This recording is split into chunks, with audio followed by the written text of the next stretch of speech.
You let one ant stand up to us, then they all might stand up.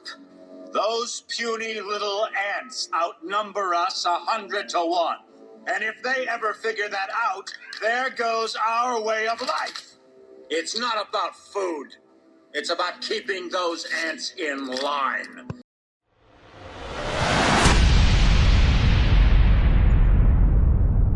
We are energy independent for the first time.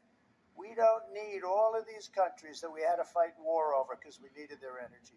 We are energy independent. But if you want to kill the economy, get rid of your oil industry. We need other industries to transition to get to ultimately a complete zero emissions by 2025. False. Would you close down the By oil the way, I industry? would transition from the oil industry, yes. And I'd stop giving to the oil industry, I'd stop giving them federal subsidies. We And have that's one maybe final the biggest question. statement in terms of business. That's the biggest statement. Okay. Because We have basically one what he's final saying question, is he is Mr. going to President. destroy the oil industry. A net zero emissions. The first place to do that by the year 2035 is in energy production, by 2050 totally.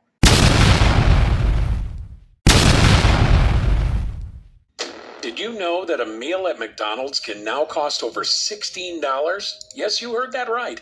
In a world where McDonald's used to be synonymous with affordability, prices are skyrocketing, leaving many wondering if we're heading towards another Great Depression. In the past, the Great Depression was a time when millions lost their jobs and even basic necessities became hard to afford. Today, we're seeing signs that remind us of those difficult times, especially when we look at how much it costs to buy a simple meal at fast food chains like McDonald's, Subway, KFC, Burger King, Domino's, and Taco Bell. A limited edition smoky double quarter pounder BLT meal at McDonald's now costs $16.10. Just a few years ago, you could get a similar meal for less than half that price. This isn't just a McDonald's problem either. Prices at fast food restaurants have gone up by 6.2% over the past year alone, according to the Bureau of Labor Statistics. Full-service restaurants aren't far behind, with prices rising by 4.3%.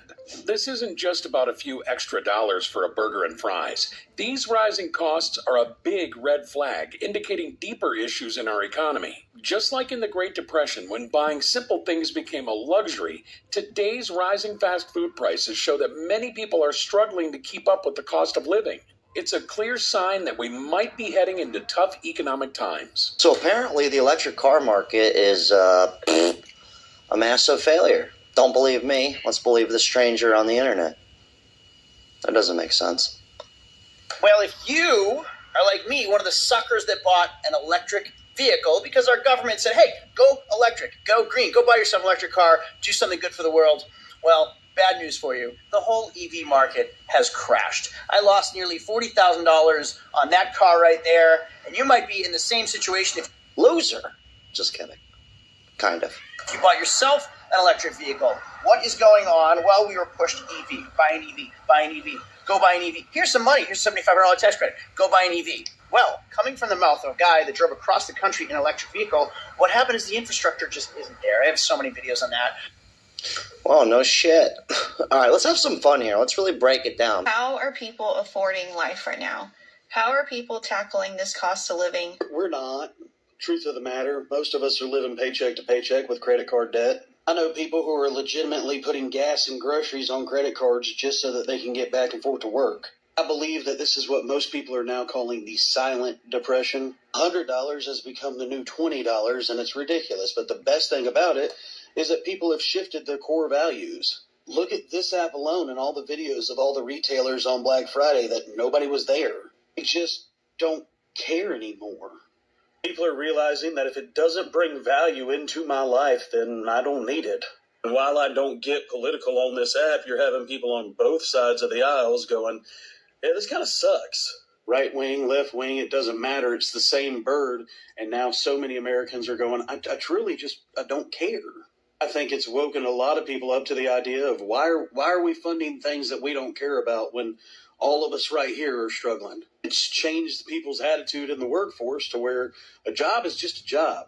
You used to be very loyal to a job, but they've seen that there's no employee loyalty because there's no employer loyalty. People aren't putting up with toxic bosses anymore. You're either going to treat me right or I'm going to leave, because there's tons of companies that are hiring because nobody can find help. People just don't trust the system anymore, and they're starting to focus on what matters the most. Most people are out here making more money than they ever have and realizing that it's not going anywhere. So they're just not spending it. And what has made a lot of people turn their back on the system is that now they somehow either make too much or not enough money to qualify for the government assistance that they've been paying into their entire life. There are people out there who can't afford to buy the groceries, but they make too much money to get the food stamps. A lot of people are out here calling it the depression. I like to call it the awakening.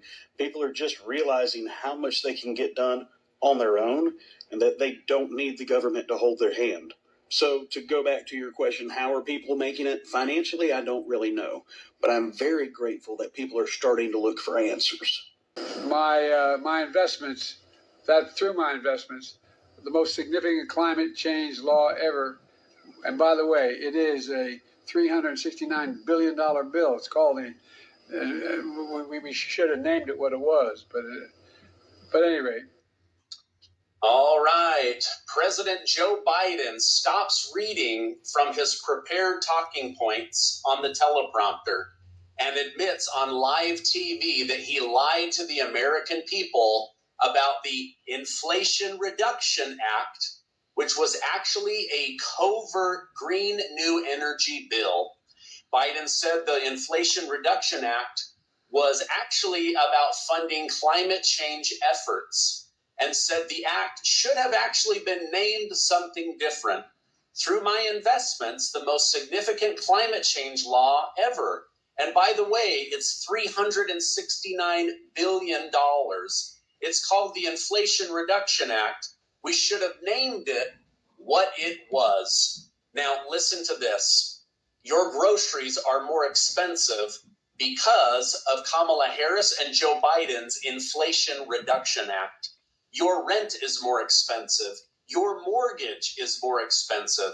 Gas at the pump is more expensive, all because Kamala Harris and Joe Biden lied to push through a green energy bill instead of a true Inflation Reduction Act bill. Kamala Harris has openly bragged that she was the deciding vote in the most expensive climate change bill ever passed by the federal government. Biden is a liar, and your life is more expensive because of him and Kamala Harris.